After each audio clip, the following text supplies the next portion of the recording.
Reason for being put into care. Basically, both parents are alcoholics. Used to beat me on a regular basis, burn me with cigarettes. A lot of aggression, a lot of anger, even for a 5-year-old. If I hadn't have had my time here at the bush, then I would have probably tried attempting suicide, because there was nothing to live for.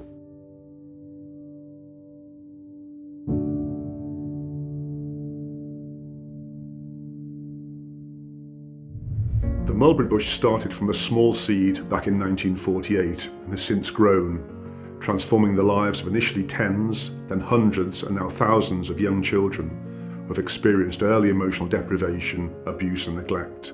We do this through a range of specialist therapeutic services, including our residential school and children's home, family support, outreach, research, and by leading national and international initiatives to share knowledge, best practice and partnership working. All our services are based around the delivery of practice, support and influence. But first, let's go back to the very beginning.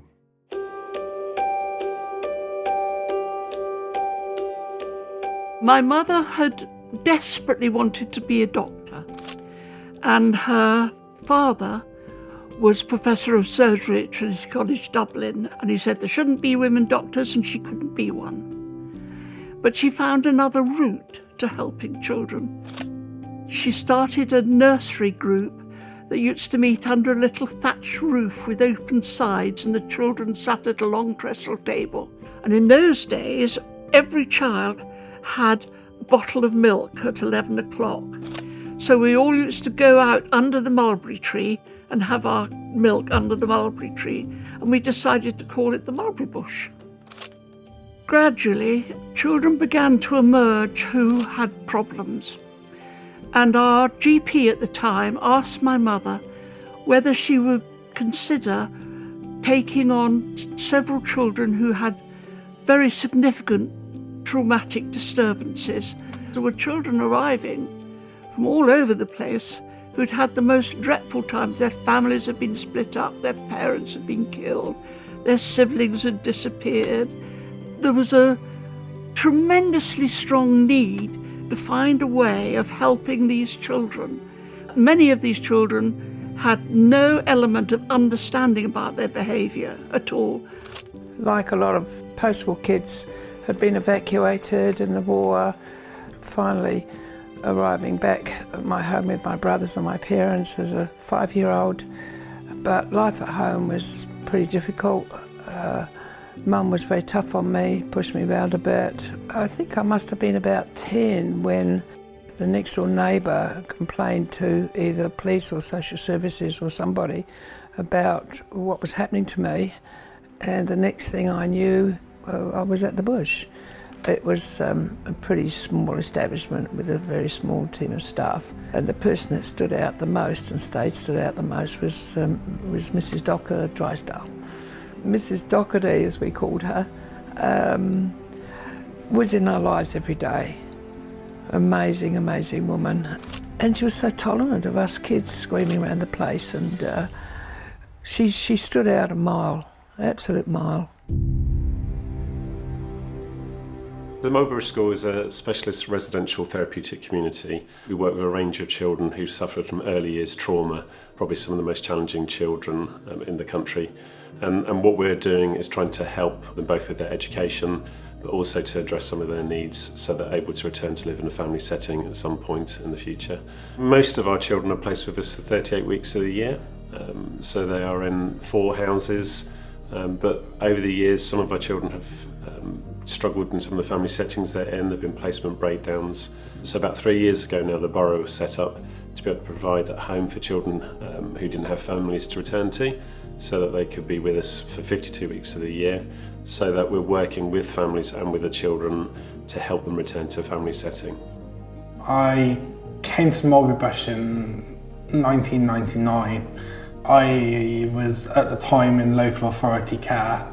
I had been since around age 3. I was a very fearful child. I was a child that was very scared of those around me.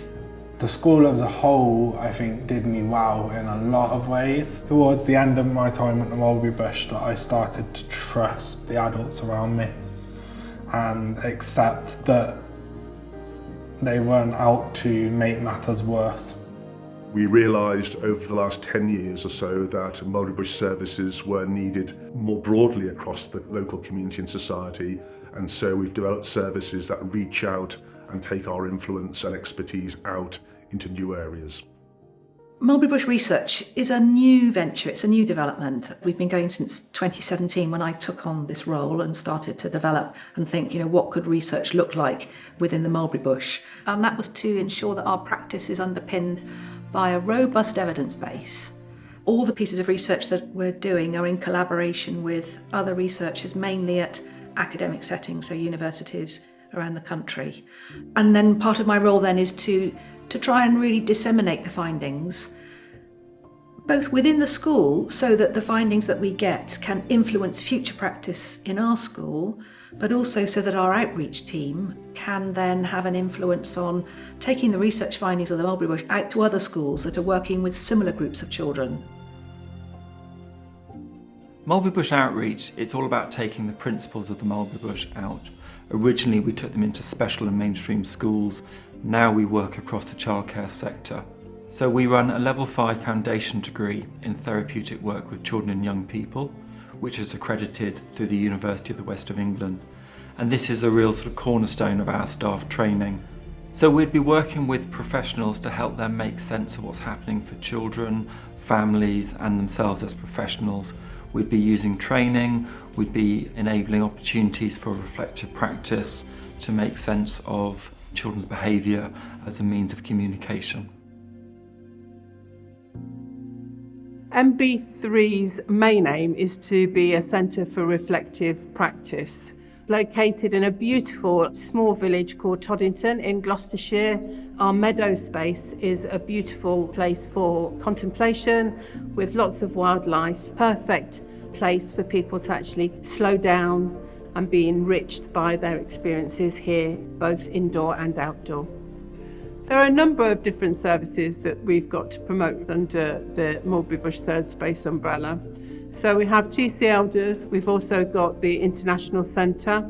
This is a free global alliance with networks across Africa, Europe, USA and Australia.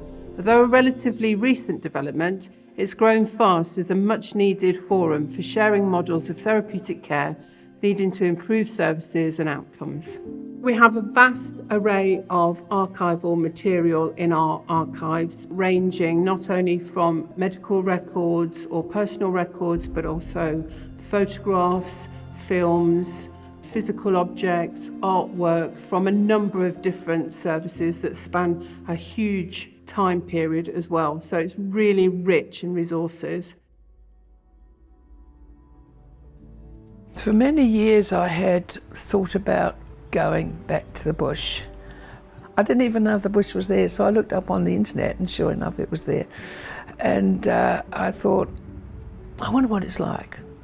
So I did get in touch last year and visited, and sure, it was different, and I would have expected it to be. There's so much more knowledge about kids with difficulties, but more easily understood, and of course the tools and the programs and the help. So I was really impressed. I was thrilled that I went back.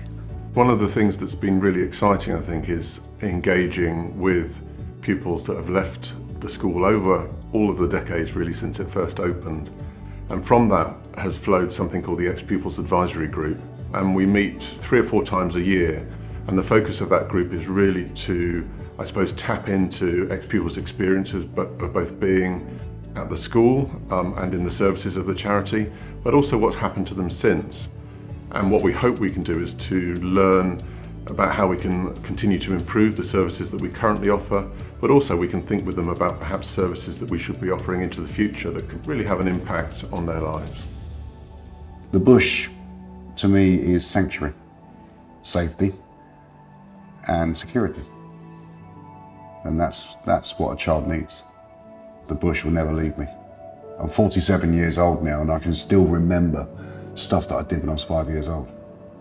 Those are memories I want to keep.